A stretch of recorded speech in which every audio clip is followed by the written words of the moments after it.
Reka tubifurize igitondo cyiza, igitondo cy'umugisha cya tariki 15 z'ukwezi kwa gatanu 2026.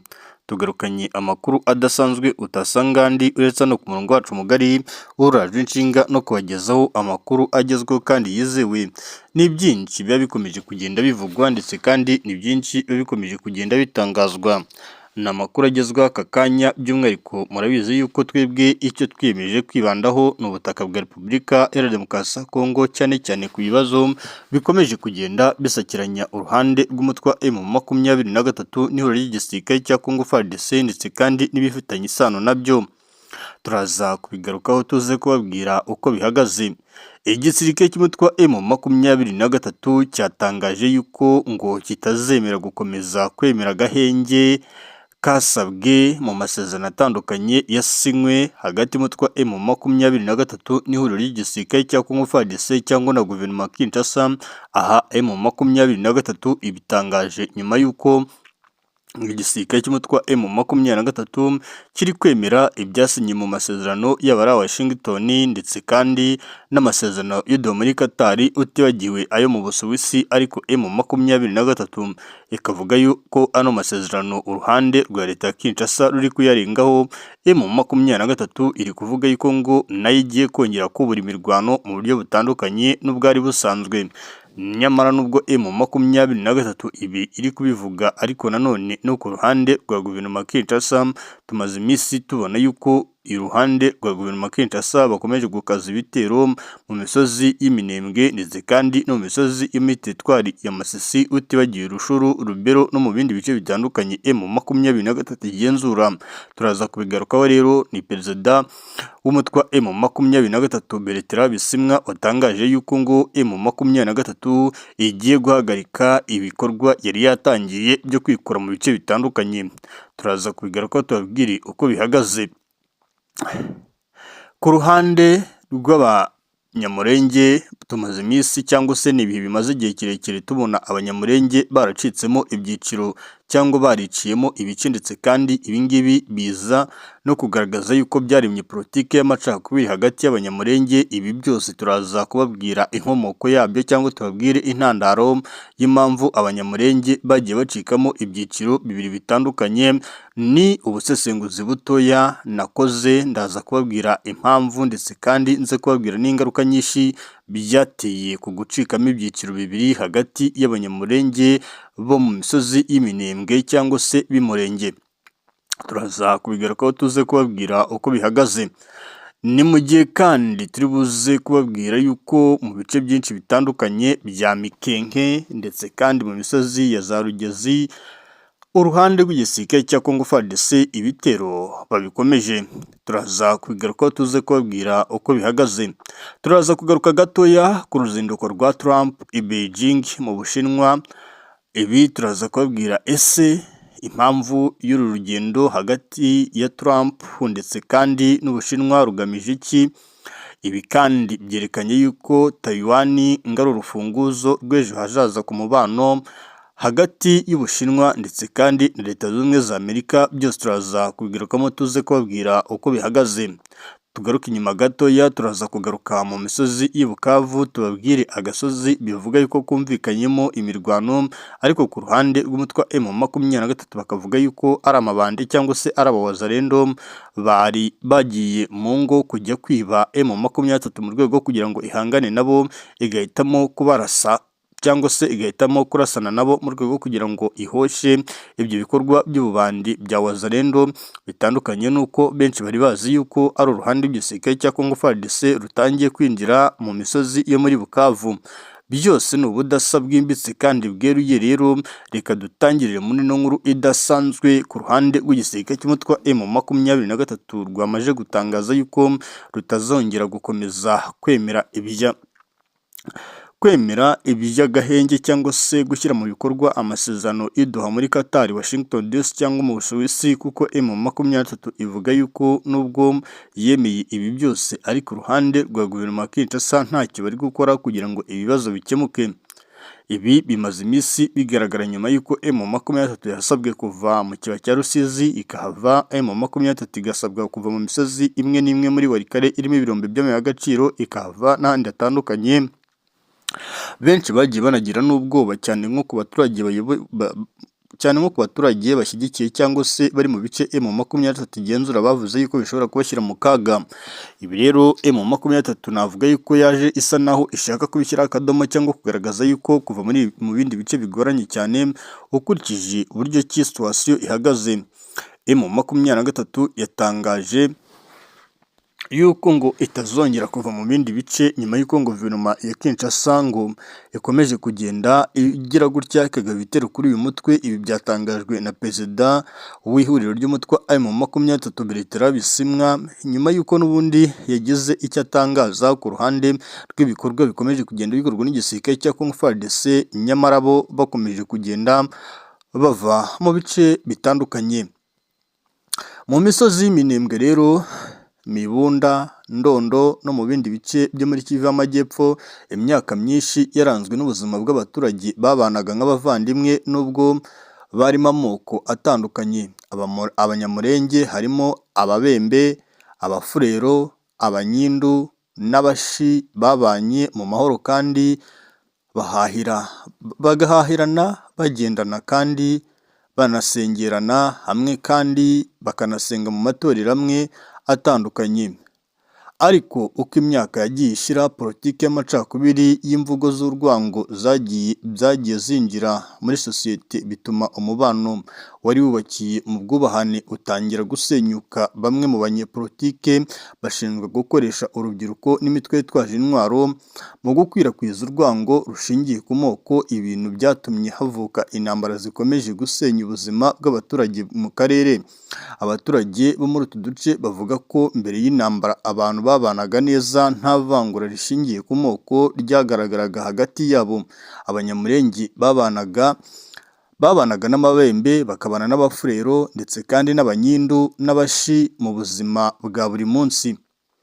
Mu duce nka Karingi abaturage bavuga ko ayo moko yose yabagaho mu midugudu itandukanye kandi bakagira ubumwe, abaturage bagasangira ibikorwa by'ubuhinzi n'ubworozi ndetse kandi bakitabirana mu bihe by'ibyishimo ndetse kandi no mu bihe by'ibibazo. No mu bice bya Mibunda ayo moko yakomeje kubana mu buryo bwa kivandimwe. Hari n'aho abaturage bavuga ko Abanyamurenge bagiraga inshuti zikomeye n'abaturanyi babo bo mu yandi moko ndetse kandi bamwe ndetse kandi abenshi bakanagabirana inka nk'ikimenyetso cy'ubucuti ndetse kandi n'ubwiyunge. Mu rwego rw'iyobokamana naho amoko yabanye neza mu matorero cyane, ahangaha twavuga nk'itorero Aime, Sepak ndetse kandi Methodist n'andi matorero atandukanye yagiye agaragara mu bice byinshi bitandukanye y'abakirisitu basenganaga nta vangura, bagafatanya mu bikorwa by'iterambere ndetse kandi no mu buzima bwa buri munsi. Nubwo abaturage benshi babanaga mu mahoro, bamwe mu banyepolitike batangiye gukoresha ikibazo cy'amoko mu nyungu zabo za politike. Abasesenguzi bavuga ko hari abanyepolitike bagiye bakwirakwiza imvugo zibiba urwango hagati y'amoko, cyane cyane bashinja Abanyamurenge kuba abanyamahanga cyangwa se bakanabangisha andi moko. Mu mateka y'akarere, amazina ya bamwe mu banyepolitike harimo nka Pierre Murere akunze kuvuga cyane mu batangije imvugo zakwirakwije urwango mu Banyamurenge mu bihe bya vuba, kandi hakavamo uwitwa Depite Justin Bitakwira ukunze kuvuga amagambo y'imvugo zivangura abaturage. Ibi kandi bikanavuga yuko byakomeje kugenda bigira ikibazo mu burasirazuba bwa Repubulika ya Demokarasi ya Kongo. Hari abaturage bavuga ko hamwe muri abo banyepolitike banyura muri uru rubyiruko no mu mitwe ya mayimayi bakabibamo ingengabitekerezo z'urwango, gushishikariza abantu gufata intwaro, bamwe bashinja abo banyepolitike gukoresha imvugo zisebya Abanyamurenge no kubita amazina mabi agamije kubambura ubumuntu no gutuma bangwa n'andi moko. Abasesenguzi kandi bavuga ko Iyo mvugo y'urwango igira ingaruka ikomeye kuko ituma abaturage bari basanzwe babana neza batangira gukekana ndetse kandi no kwangana. Uko urwango rwagiye rukwirakwizwa rero niko intambara n'umutekano muke byatangiye gufata indi ntera mu duce twinshi twa Minembwe n'ahandi muri Kivu y'Amajyepfo. Izi ntambara ntizagize ingaruka ku Banyamulenge gusa ahubwo zanagize ingaruka ku moko yose atuye muri ako karere. Abapfurero, Ababembe, Abanyamulenge n'abandi benshi barahunze ingo zabo, benshi muri bo zarazimiye, abandi zirasenyuka, abandi babura ababo. Ni mu gihe kandi ibikorwa by'ubuhinzi, amashuri, ubucuruzi byasubiye inyuma ku rwego ruri hejuru. Hari imiryango myinshi yahoze ibanye neza ariko ubu ikaba yaratandukanye kubera intambara n'ubwoba bwatewe n'iyo politiki y'amacakubiri. Nubwo amateka y'akarere yaranzwe n'intambara y'amacakubiri, abaturage benshi bagaragaza ko amahoro ashobora kuko ayo moko afite amateka maremare mu kubana neza, ndetse kandi bamwe mu bakuze bo muri ako karere bavuga ko ikibazo nyamukuru atari abaturage ubwabo ahubwo ari abanyepolitike n'imitwe yitwaje intwaro bakoresha abaturage mu nyungu zabo bwite. Abasesenguzi kandi bemeza ko amahoro arambye ashobora kuboneka mu gihe abaturage basubira mu mateka yabo bakibuka uburyo babanye nk'abavandimwe aho guha agaciro imvugo z'urwango ndetse kandi n'amacakubiri. Hari kandi abahamagarira abayobozi ba politike n'abanyamadini kugira uruhare mu kubaka ubwiyunge no gukumira guca imvugo z'urwango ndetse kandi n'imvugo z'amacakubiri. Amateka ya Minembwe n'uturere tuyikikije agaragaza ko Abanyamulenge, Ababembe, Abafurero, Abanyindu n'Abashi bashoboye kubana mu mahoro igihe kirekire, kandi intambara n'amacakubiri byavutse ahanini biturutse ku nyungu za politike n'imvugo z'urwango zagiye zibibwa mu baturage. Nubwo kugeza ubu hakiri ingaruka zikomeye z'intambara zirimo ubuhunzi, umutekano mukeya, abaturage benshi bakomeje kwizera ko amahoro ashoboka. Kugira ngo ibyo bigerweho kandi hakenewe gusubira ku mateka y'ubuvandimwe, kwamagana abakwirakwiza urwango ndetse kandi no gushyira